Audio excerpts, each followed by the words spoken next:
Imagine, like, hanging over 1,000 feet in the air, right?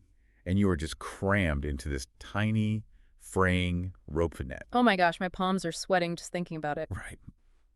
The wind is just howling through this massive canyon, and the ropes are literally groaning under your weight. And you're being pulled up the side of a sheer vertical sandstone cliff by hand. Exactly. Completely by hand. And I mean, if that rope snaps or if the pulley gives out, well, that is just it. Game over. Yeah, game over. But the crazy thing is, for centuries, this was literally the only way anyone could reach the Meteora Monasteries in Greece. It's just terrifying. It completely defies all logic. It totally does, but it's entirely by design.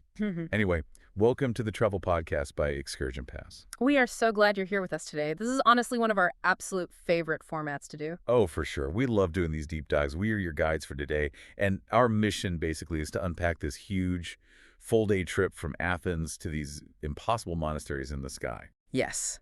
We are breaking down this exact tour, pulling straight from the Key Tours and ExcursionPass listings. Right, which usually run anywhere from like 74 euros to about $98, depending on the options. Exactly. And we're going to share every single vivid detail with you, all the inside secrets, just as if we literally got off the bus ourselves and are sitting here having coffee with you to compare notes. Because we want you to feel like you are right there with us. But look, I know what you are thinking. I can hear you through the speakers. Oh, I know exactly what they're thinking. You're thinking, 14 hours on a bus in one single day. Are you absolutely crazy? It is the ultimate pushback. And look, it is totally valid. Hearing 14-hour bus ride makes almost anyone just instantly flinch. Right. It just sounds like a complete logistical gauntlet. It's so tempting to just say, you know what, I'll stay in Athens. Yeah, just grab another coffee in Plaka, maybe look at the Acropolis one more time. Exactly. But I promise you, once you understand exactly what is waiting for you up on those cliffs, that 14-hour commitment is going to start making perfect sense. Oh, totally. Because before we even get into all those grueling logistics, we really need to paint a picture of this destination. It justifies the entire journey. Okay, let's unpack this, because Meteora isn't just like a bunch of old buildings on a hill. It's this geological anomaly. Visually, it makes absolutely zero sense. Not at all. You're just in this relatively flat valley, right? Yeah, and then suddenly, boom, there were these massive sheer pillars of solid rock just shooting straight up into the clouds. It's like something out of a fantasy movie. The natural landscape alone is just staggering. It really is. And then this is the part that gets me. You realize that human beings in the 14th century somehow built these sprawling, intricate stone monasteries on the very tips of those rock needles. Without any modern equipment. Right. I mean, try to imagine building a modern skyscraper today, but you have no cranes, no helicopters, and no safety harnesses. Just ropes, pulleys, and some really extreme faith. What's fascinating here is exactly what this tour actually covers when you get there. You're not just looking at one building. No, it's a whole complex. Exactly. You get to see all 6 of the remaining UNESCO-listed monasteries from the outside, which is just incredible for photos. Oh, the panoramic views are unmatched. And then the tour actually takes you inside 3 of them. Usually it's the Holy Monastery of Varlam, Rusenu, and the Holy Trinity. Walking inside is just, it's a whole different level of awe. Yeah. You're standing where these monks sought this extreme spiritual devotion and total isolation. Yeah, they literally wanted to disconnect from the entire earthly realm. And beyond the main monasteries, the tour also takes you to the hermit caves of Badovas. Oh man, the caves. We have to talk about the caves for a second. We really do. Because, okay, full warning here, based on actual reviews from people who just took this tour, the hermit cave segment is kind of notorious for being a literal drive-by. A blink and you miss it situation. Exactly. Because the mountain roads are so narrow, the megabus literally cannot pull over and stop. So if you happen to be sitting on the wrong side of the bus aisle, you will completely miss these centuries-old caves because you'll just be staring at a metal guardrail. That is so frustrating. You have to really keep an ear out for the guide's announcement. You do. You have to be ready to aggressively lean across the aisle over the person next to you if you want to see them. Honestly, that tension right there is a perfect transition because these monks were so good at finding the most isolated, inaccessible spot in Europe. Getting there today is still a total logistical nightmare. Okay, but let's be real about this schedule for a second. We really need to act as true experts here. and address the practical reality of this day trip. Let's do it. It's a marathon. It is an 8:00 a.m. start at the Larissa's train station in Athens and a 10:30 p.m. return, sometimes even 11:00 p.m. How chaotic is this actually going to be in practice? Well, let's break it down step by step. The tour advertises complimentary hotel pickups from central Athens. Which sounds great on paper, like a seamless luxury experience. Right, but reviewers point out a major pain point here. This morning transfer is often the most chaotic part of the entire 14 hours. Oh, totally. Yeah. Because it's not just one bus picking everyone up at their hotel. Exactly. Small vans pick you up and just sort of dump you at the main train station. And one reviewer mentioned they spent 30 agonizing minutes just wandering around the station looking for the actual main tour bus. Just wandering around at like 7:30 in the morning. Yeah, surrounded by dozens of huge buses and hundreds of confused tourists. And to make it worse, sometimes those initial transfer drivers don't speak any English. Oh, that is peak travel anxiety. You're holding a lukewarm coffee, dodging rolling luggage, and this driver just points vaguely at a sea of buses and drives away. It's rough. You really have to pack your patience for that first hour. Seriously. But okay, let's fast forward to the end of the day because that late night return is a massive safety and logistical point, especially for solo travelers. Yes, this is so important to highlight. A reviewer pointed out that the 11:00 p.m. drop-off is not back at your cozy hotel. It terminates right back at that same train station. In the dark. In the dark. And you might just be standing there completely exhausted, waiting for a taxi to happen by. So our advice to you, do not wait until you step off that bus to figure out your ride. No, absolutely not. Have your Uber app open and plan that ride while you are still rolling down the highway. Pre-plan it. It changes the whole vibe from stressful to totally manageable. Definitely. And speaking of the highway, we have to talk about the food stops because this is honestly hilarious. Oh my gosh, yes, the infamous food stops. So it's a 14-hour day, so obviously they have to feed you. The tour offers this optional 10-course Greek lunch in Kolombaka, which is great. Sounds amazing. But for the mid-morning brunch and the late-night dinner stops along the highway, reviewers notice something really funny. They stop at the exact same beachfront restaurant, both times. Yes. 10 hours apart, you are back at the exact same diner. It so clearly shows this very cozy relationship between the tour company and the restaurant. The classic tour industry hustle. Like, it's the only place with a parking lot big enough for a 45-person bus. Exactly. And honestly, the food is fine, but it's super rushed. You are eating against a stopwatch. Which is why my biggest piece of advice here is to pack a serious arsenal of snacks. Oh, absolutely. Bring your own survival kit. I'm talking protein bars, nuts, maybe some local fruit you grabbed in Athens. Yeah. Because when you are stuck on a bus and your blood sugar crashes, you are going to be miserable. And you cannot afford to be miserable because once you survive the bus ride and actually arrive in Kolombaka around midday, you have to physically perform. Right.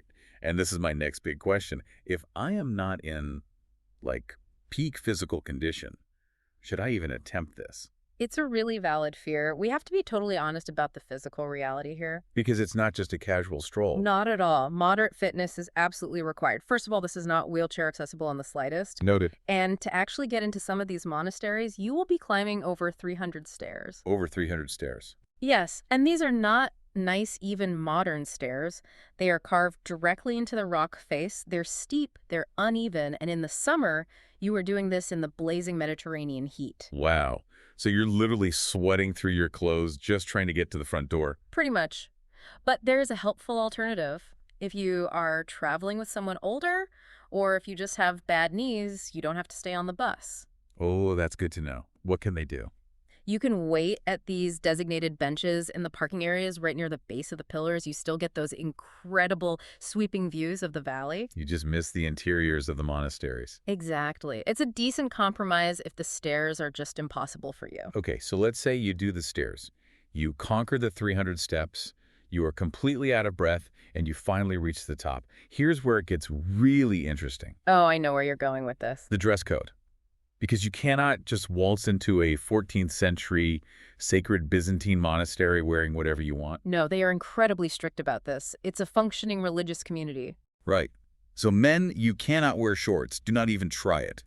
You have to wear long pants. And for women, the rules are even stricter. You must cover your shoulders, and you absolutely have to wear a long skirt that goes below the knee. Now, this is the #1 doubt I see from travelers online. People always ask, well, what if I just show up in, like, really loose jeans or long slacks? Right, because one reviewer did mention that pants were okay for them. Yeah, but that reviewer got lucky. Maybe they caught a lenient monk at the door on a busy day. But officially, they strictly enforce the skirt rule for women. It has to do with obscuring the silhouette of the legs entirely. It's a deep theological tradition. It is.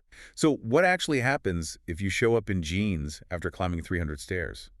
Do they just turn you away and make you walk all the way back down? Thankfully, no. They are very pragmatic about this culture clash. Right at the entrance, they actually provide these wrap skirts you can use. Yes, but it's not free, right? No, it's a small surcharge, usually about €2. Which you have to pay in cash, so bring small coins. But honestly, it leads to the funniest fashion statements. It really does. Just imagine a huge group of exhausted, sweaty tourists all tying these identical, borrowed monastery wrap skirts over their travel pants. It is quite the look. But hey, it gets you inside, and that's what matters. Exactly.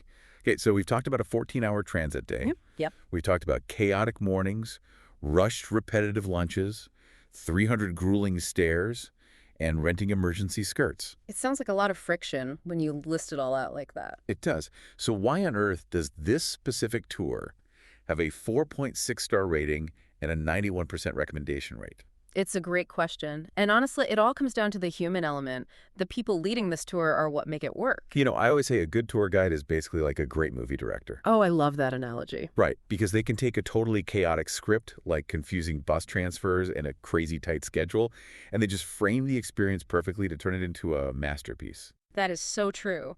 And the reviewers back this up completely. The local English-speaking guides literally make or break this trip. They really do. Like, reading through the reviews, there are some absolute legends on this step. Oh, for sure. People specifically name-drop Katerina all the time. They say she is incredibly witty and so compassionate. Which you desperately need when people are getting cranky in the midday heat. Exactly. And then there's Apostolos. Yes. Apostolos is apparently the guy you want if you love taking photos. He is. Reviewers rave about him because he literally acts like an unofficial photographer for the guests. He knows all the best angles on the cliffs and actively helps you get that perfect shot. That is huge, because you want proof that you are actually standing on top of these impossible rocks. Totally. But we also have to give a massive shout out to the drivers, like Spyros. Oh man, driving a 45-person megabus up those terrifying mountain roads. With those sheer drops on the side, it takes serious skill. One reviewer specifically praised Spyros for navigating all those hairpin turns with, and I quote, the patience of a Greek. The patience of a Greek. I love that. And it really makes you think, what stands out to you when you book a trip like this? Yeah, that's the real question for the listener. Is it having absolutely perfect, seamless logistics where nothing ever goes wrong? Or is it that human connection, the storytelling that makes the history just come alive while you're standing there? For me, it's the storytelling every single time. 100%.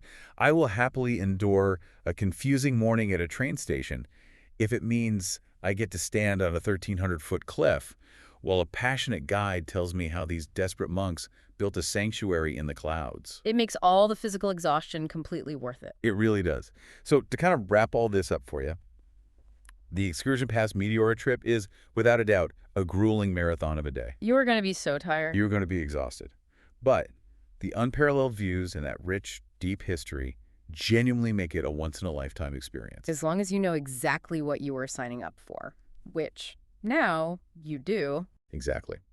But before we let you go, there is one final kind of provocative thought we want to leave you with. Yeah, something to just sort of ponder on your own while you're staring out the bus window on that long ride back to Athens. Hit them with it.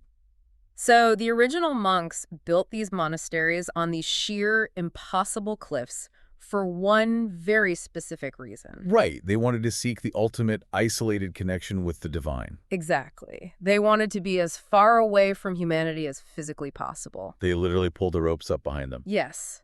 Yet today, their solitary, isolated refuge attracts massive crowds. Thousands of people. Right. 45-person megabuses roll up there every single day. So the question is, does our modern desire to witness their extreme isolation ironically destroy the very peace they sought to create? Wow. That is a heavy, amazing question to chew on. Are we ruining the very thing we came to see? It really makes you think about how we travel and interact with history. It totally does. Well, that is all the time we have for today. Thank you so much for joining us and letting us share this incredible destination with you. Yes, thank you for being here. We hope you feel totally prepared for Meteora now. We really do. And don't forget to subscribe to the Travel Podcast by ExcursionPass for more of these deep dives into the world's best experiences. We'll see you next time. Safe travels, everybody.